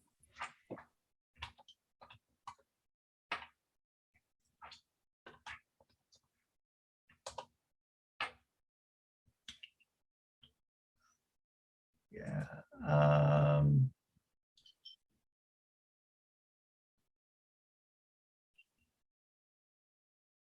Oh, that is actually on, I'm sorry, I have that incorrect. It's actually on the 16th of the month when protests have to be filed.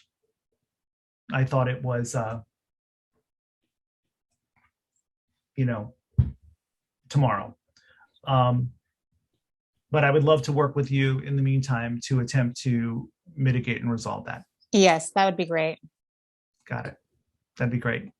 However, I do want to put into place the option for us to move forward with a protest if a settlement agreement is not reached by the time that the protest has to be filed. Understood. For that process. So I would like to move that we send a letter, we send a protest letter regarding the ABRA license. It is 103680.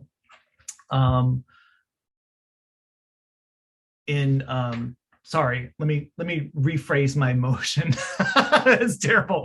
I would like to that we send a letter of protest to ABRA regarding the Smith if we do not reach a settlement agreement regarding the parking and alleyway situation by May 16th.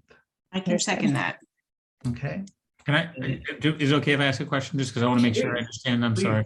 Please, yeah, absolutely. Or what you will send a letter if we don't reach an agreement, or you'll send a letter with the idea of us reaching an agreement?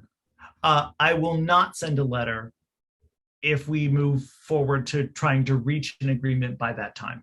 Gotcha. But okay. On the 16th, I believe the 16th at midnight, I have to have a letter filed in order for it to move forward to, again, do some additional steps. I know protest is a horrible word to put into place for this. I don't think it's a very kind word, but it is a word that basically pushes the two parties together to come to a mediation point as well.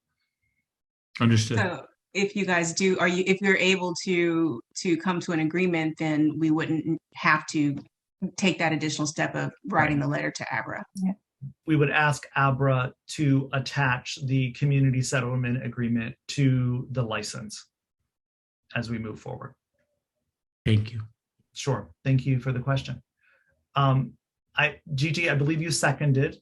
Yes. Can I show a hand of all those in favor? So 2 of 2 commissioners voting in favor of that. That is great.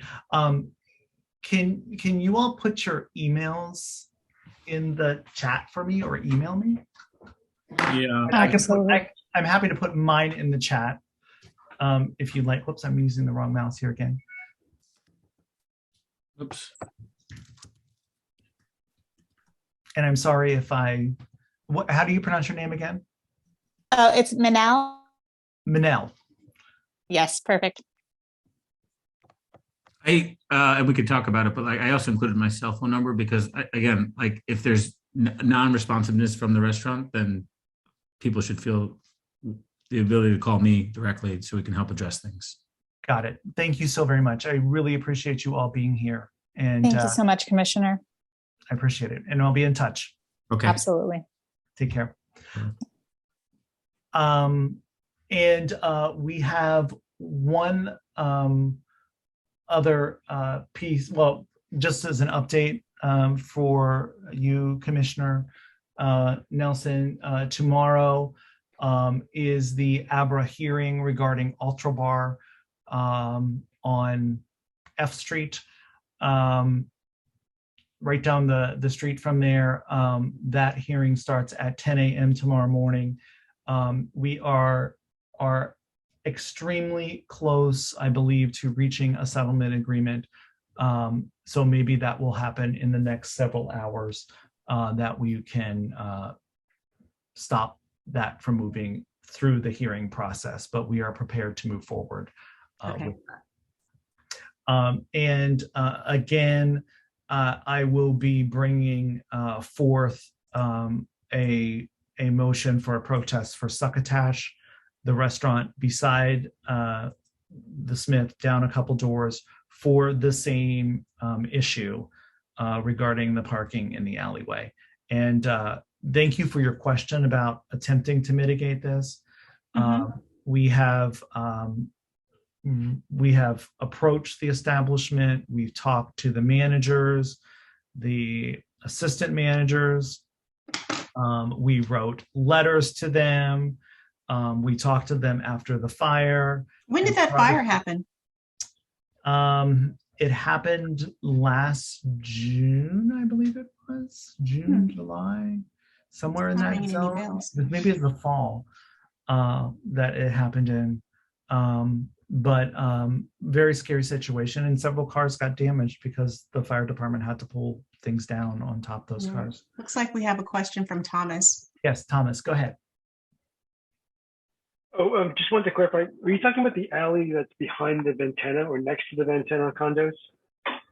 Is that the alley you're referring to?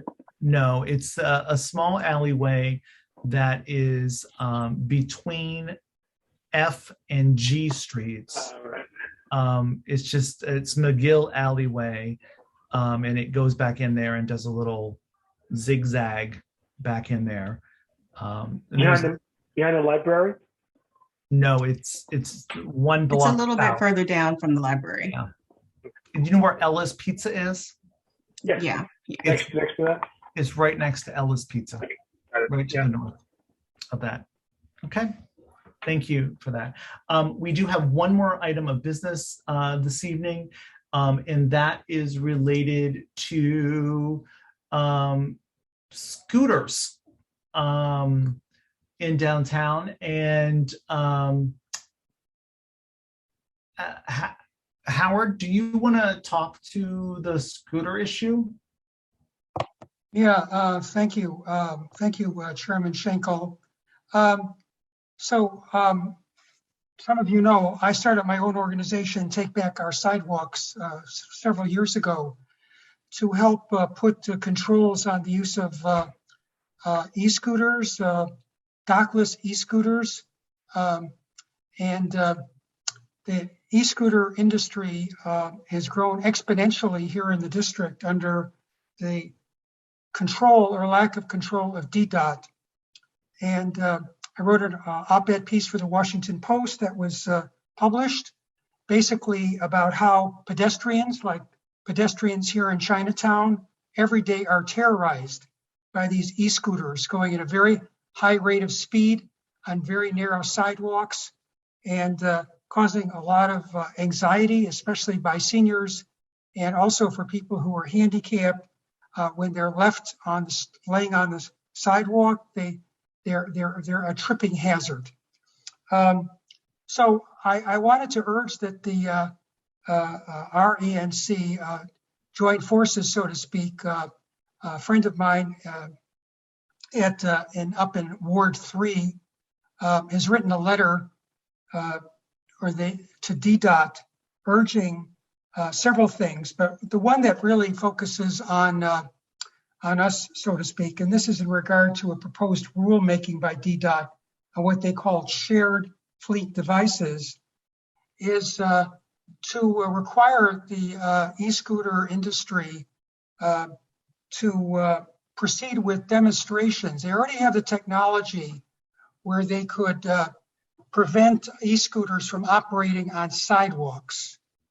That technology is very close to being perfected, but it needs a little bit more work. And so what this letter does, and I would ask our ANC to support, is this test demonstration of the use of this technology in cases where there is protected or unprotected bike lanes. In cases where there is? Where there is, Okay, got it. So, I mean, proponents of the e-scooters claim that if you throw these people out on the street, they'll get injured and so on. So the letter concedes that point and says where there are cases, let's say G Street, the street that you live on, for all the way from 7th to 14th Street, there's unprotected bike lanes. So there's no need for e-scooter riders to be on the sidewalk on G Street, for example, or other streets where there are, or maybe even F Street, for example, F Street east of 7th, there's unprotected bike lanes. So it's really a good way of meeting of the minds with the e-scooter industry. We're not trying to shut them down. We're not trying to put them out of business. They're very deep-pocketed organizations. Many of them are listed on the New York Stock Exchange and on NASDAQ. So this would help, I think, set the table for better relations with this industry and make it easier and more comfortable for pedestrians to walk through Chinatown and Penn Quarter.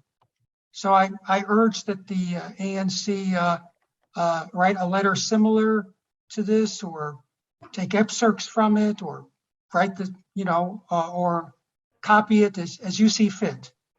So that's where I'm coming from. Thank you for giving me the time. Most definitely, and I appreciate that. And this is let's see, DDOT. This has moved forward, right? I mean, this is a. I'm looking for a date on this, and I don't see a date. They passed this, the shared fleet in 2020. When they would want a letter. I could get back to you on that, Chairman Schenkel. I don't want to. This is the second proposal, so I think definitely our friends at Ward 3 are cognizant of that deadline. But I will send a note after this meeting and to clarify what the deadline is. Right, and it sounds to me like this has been something that has, as we get more and more alternative modes of transportation in downtown, and more scooters and pedestrians and on the sidewalks, that does continue to pose a tremendous challenge. I will say to you, Howard, that my dog especially is fond of scooters, and will let any scooter rider know that they should stay far away from him. But it is a little bit of a. I do feel that, like, we were walking the other day and scooters are zipping by us and moving quite fast on the sidewalks where they are not necessarily needed. They do have geofencing that is in place. In Farragut, I know Farragut has a geofence around it that prevents scooters from traveling through it. So this is something that I think is important for them to continue to explore, getting them off the sidewalks. And the current corrals that are placed out, people should be required to place the scooters in those scooter corrals, and more scooter corrals be installed. So I totally agree with all of these points in the process, and I haven't fully gone through the letter in detail, but pretty much if there is a bike lane, these vehicles should probably be in the bike lane. Well, thank you for considering this request. I know it came in at the 11th hour. I look here out my window there on 7th Street with horror every day to see all the near misses between the e-scooter drivers and pedestrians. It's very unsettling, and I think the sidewalks, by that very definition, were to be on the side of the streets. Sidewalk, right? Right. And today, now, when you go out here in this central Washington, and you walk out, not only the e-scooters, but bicyclists, and I bicycle on the street, all right? I know many bicyclists don't, but a lot of them ride on the sidewalk, also at high rates of speed. Someone's either going to get hurt or just a psychological effect. We have this sort of built-in physiology that we sense danger when there's danger near. And, why should anyone be constantly in fear of being struck and injured? It's just not right. And thank you. And I will get back to you with the deadlines here. And I also give you the name of a contact in Ward 3 that you could consult on the specific language. I would like that. And what we can do is we could bring that back to our next meeting and review that and potentially put that out there. Thomas, you were going to make comment. I don't know if you still want to do that or. Yeah, I guess I do see Howard's point on some respects. I mean, I ride the bikes. I do e-bikes. I also do the e-scooters as well, and I walk. I can certainly see where Howard's coming from. I know that they've reduced the speed of the scooters significantly, so that they don't go as fast as they once did. And one concern that I might have is that if we're going to encourage scooters to go on the road where there's a bike lane, they're going to impede bicyclist traffic as well, and then they're going to get in the way of the bicycles, or they're going to be at a significant disadvantage when there's much more fast moving vehicles around them. So we may be creating a much more dangerous situation for e-scooter riders than if we just let them on the sidewalk. I agree with Howard on the need to create more spaces for them to park. I think they've done quite a bit of that by attaching the locks, where people are now required to lock it up against something upright so that they don't just tip over constantly. I think they have accommodated the pedestrians and the city's needs. I wonder if I don't know. I do like them, but I don't want to make things more difficult for them. I just don't want to see anyone injured on the roads as well, riding an e-scooter when they're trying fighting up against buses and taxis and cars, people opening doors in front of them. So right. I also very much appreciate that, and that has been my major concern. I know that the downtown community, the downtown area, is no riding of bicycles on the sidewalks, and that continues to occur. And I'm supportive of that in some ways because there's not bike lanes. But as we are advancing and we are getting more protected bike lanes on 9th Street, they're coming on 11th Street potentially, or 12th. I can't remember right now. I think that this is an option for us to push DDOT a little bit and the e-scooter companies to think more broadly about how they maintain safety, because I also believe that we don't have adequate numbers about injuries related to. That was actually my question. I was very curious to know if there had been any studies that can speak to, either injuries or worse as it relates to e-scooters. I completely concur. I'm not really a fan of them being on the sidewalk, but I share the same concern as Thomas, which is having them in the street seems like it would be, or even in the protected bike lanes would, we'd still be sort of facing the same kinds of issues in terms of safety for everybody. So it's a tough call for sure.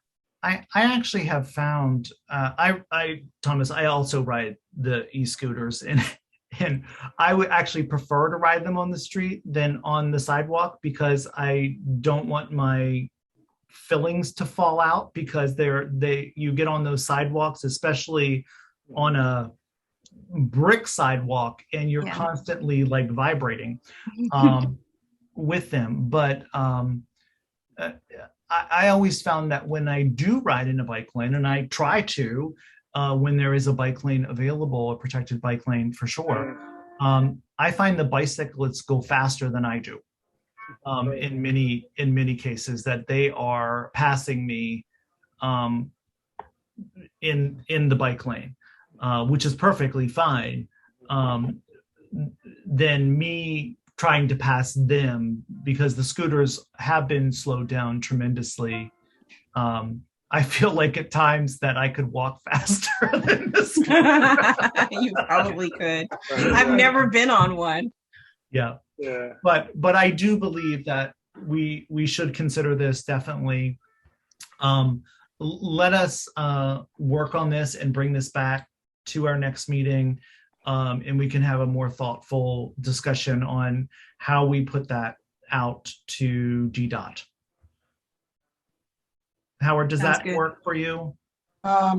Yes, it does, and I hope I will invite the commissioner from Ward 3 to join that call, if you don't mind.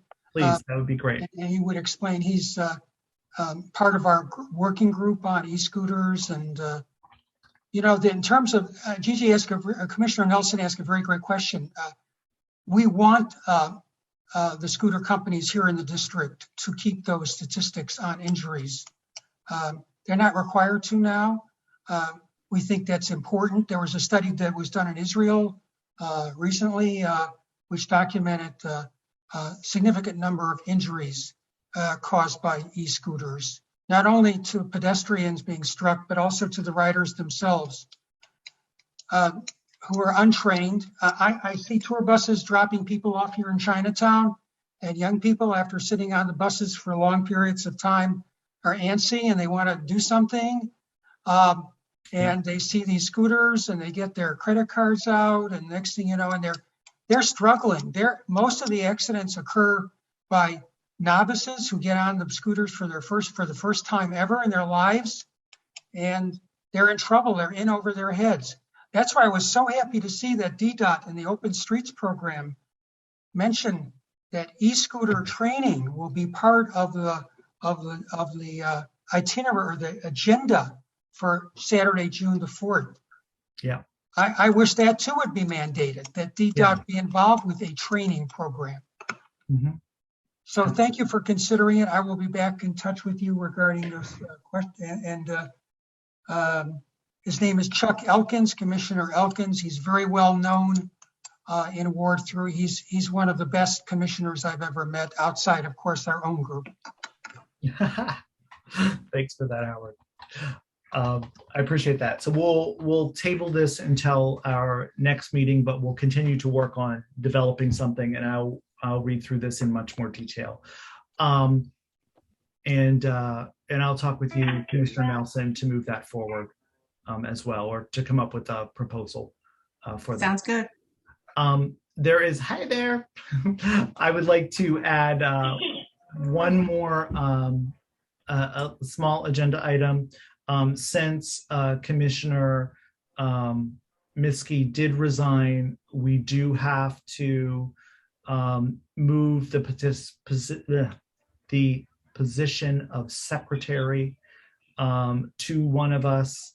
And since the treasurer cannot be the secretary, I would move that I take over the secretary position until another commissioner is appropriately elected.